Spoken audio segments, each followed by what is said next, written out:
Having been forced into working for a dangerous gang leader just one day prior, the party find themselves in the most fortunate situation they could ever possibly hope for.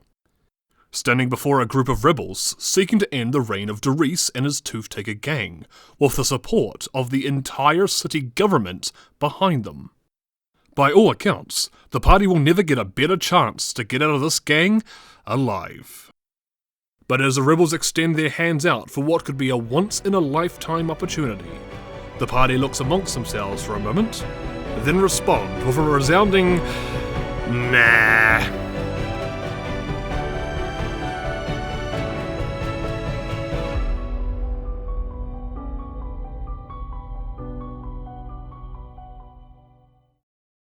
While Palin was having the time of his life, taken from the poor and unfortunate, Dane and Adar couldn't quite share his enthusiasm due to the small technicality of having souls. They certainly hadn't enjoyed extorting the poor woman who was still mourning her husband, nor did they appreciate watching their adventuring companion's head smash right in front of them before being forced to work against their will for the murderer. And yet, they now had a safety net to catch them if they ever got themselves into a dangerous situation. And they had people to protect them and back them up when they needed it. They even had a stable income that was closer to what most made in a week. The two original members of the party, as ashamed as they were to admit it, couldn't find it in their hearts to give up such a comfortable lifestyle. They pressed their new shark fin brands with much more reluctance than their half-orc friend, but press them they did. And to the horror of the rebels, a sudden flash of purple came from outside. Dane and Adar felt their hearts sink as they started to realize just how familiar this all felt. The poor rebels, knowing better than to fight now, as it would only bring a more painful fate, meekly walked outside to greet Derice with their hands held high in surrender, and got down on their knees.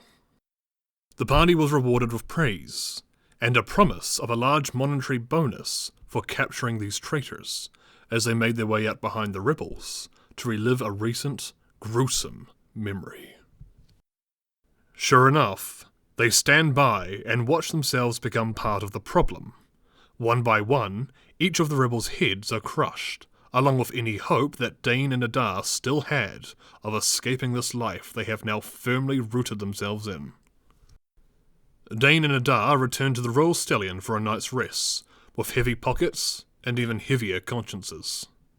Comparatively, Palin was practically skipping along next to them, living his best life. Back at the tavern, before they can get upstairs to their rooms, they are bothered by some young rowdy punks trying to give everyone a hard time and looking for a fight. After the rough day that Dane has had, he decides to deal with them using peace and diplomacy, which just so happens to be the names of his left and right fists, respectively. Leaving them to lick their wounds on the tavern floor, the party turns in for the night, with two of the three worrying what the next day will bring. As it so happens, the next day seems destined to make up for the day prior, as they come down for breakfast in the tavern, seeing no signs of the punks any longer, but are instead greeted by Derice himself. Their new shark boss shouts them whatever breakfast they please, and he once again praises them for not betraying him yesterday. As an additional reward, he has a better job for them this time than the usual grunt work. He sits off with them, heading to the docks and introducing them all to his little sister, a female sharkin named Jane, but curiously doesn't use the surname Tooth-Taker like Derice does, and instead claims hers to be Skinner. As they board Jane's ship that she calls the Stormtooth, the party are treated to some juicy and embarrassing stories of Derice as a kid, by the one person alive who might just be able to get away with humiliating him. After Jane has finished embarrassing her older brother in front of his friends, Derice gives the party their newest mission, to sneak into a mountainside cave of a red dragon. Now before the party can point out how terrible of an idea that is, Doris reassures them, but the dragon leaves for hours at a time to look for food, and given that red dragons are known for hoarding gold and other such valuables, the party should wait for it to leave, then sneak inside and claim everything from the cave before it returns. Naturally, the party still has some serious concerns about the safety conditions of this workplace, but after Doris points out that they are adventurers, and the best adventurers are always dragon slayers, the party has to admit, it would be pretty sweet if they could pull something like this off.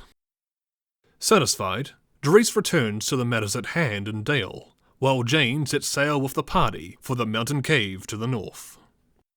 Along their voyage, the party decides to listen to Pelin and gamble with some of the crew over a game of cards.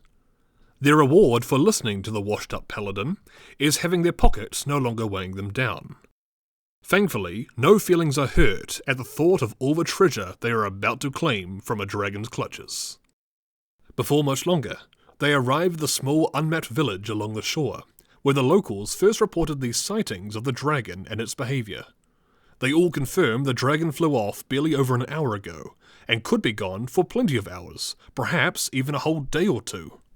Seizing the opportunity while they have it, the party wastes no time making their way up to the side of the mountain before slipping inside the cave in question. Sure enough, they see small trinkets and gems lying around, but they push further in to find the nest of the dragon that is most likely to contain the gold pile it sleeps upon. The good news was, they did manage to find quite a decent pile of gold waiting for them. The bad news was, that wasn't the only thing that was waiting for them. The red dragon, still sitting upon the gold, spotted them instantly. A hairy fight breaks out as the party scatters, dodging and weaving the blast of flame as they flank the creature and try to take it down quickly. Thankfully, while certainly bigger than them, it wasn't nearly as big as they imagined based on what descriptions they had heard from the locals. They push their advantage as it loses track of who exactly to focus on, and proving himself to actually be good for something after all, Pelin leaps forward and takes off the dragon's head seconds before it would have engulfed him in flame. Taking a well-needed moment to recover after the fight, for once Pelin wasn't the first to take all of the gold for himself. Before the loot goblin could get his mitts on it, everyone finally got their fair share. Nadar, being a dragonborn with a natural curiosity for dragons, decides to take a little bit of dragon blood in an empty flask. A few hours later, the party has mostly cleared out and carried all the gold back to the Stormtooth. However, as they make one last trip back to the mountains to make sure they got it all, Nadar catches sight of a mammoth amongst the trees nearby the village, and decides to bring the party along to check it out. As they carefully draw closer, they end up finding a cluster of kobolds at the entrance of a small cave, with one or two of the especially brave and/or stupid kobolds even managing to milk one of the mammoths.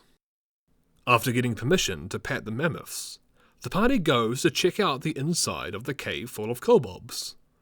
Dane makes extra sure to hold Kane's hand the entire time, as he fears he may not be able to tell him apart from the rest otherwise. Inside, they get to enjoy a brief meeting with the most interesting-looking kobolds that make up the leaders of this kobold cluster, with the one that rules above all else being yet another winged kobold, but this one has the ability to cast some basic magic. They learn that the winged leader is named Firefart, after his magical ability was discovered at birth, when he quite literally farted a massive flame that fried all his brothers and sisters in the crib with him. Naturally, what made for a morbid story to the party was simply little more than a fart joke to these adorable little simpletons. Despite the temptation to bring all these kobolds back with them to Dale, they realise that third-degree burns could be a rather harsh punishment for forgetting to keep their kobolds on a dairy-free diet.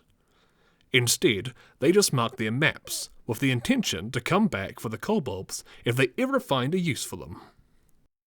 As they are making their way back to the Stormtooth for the evening, a sudden chill runs down their spines, as they see a distressed-looking Doris waiting at the ship, who appears to be in a seemingly tense and hushed conversation with his sister. Once Doris spots them, it's clear he's been anxiously awaiting their return, and seems far more high-strung than usual. As the party tries to figure out what exactly seems to be the matter, Doris urgently starts pushing them for more details about Zook, but the party can't seem to muster any interesting information to satisfy him. Then, when the party assures Doris they simply left his body in the back of the Familiar Faces tavern, Doris doesn't seem to believe them. When the Shark Man doesn't seem to find the answers he's looking for, he leaves his sister to return the ship to Dale, while he immediately teleports himself and the party back to the very place he killed Zook, right outside the Familiar Faces. He leads them, asking if they remember what Zook's last words were, and then points to the far wall of the back room they left his body in. No sign of a headless gnome now. The room was empty, save for a pool of dried blood where they had left him, and a small trail of said blood, seemingly having trickled towards the far wall, then somehow moved up the wall, and finally came to a stop, with a message left in Zook's blood. The message is big, clear, and simple. I'll be back.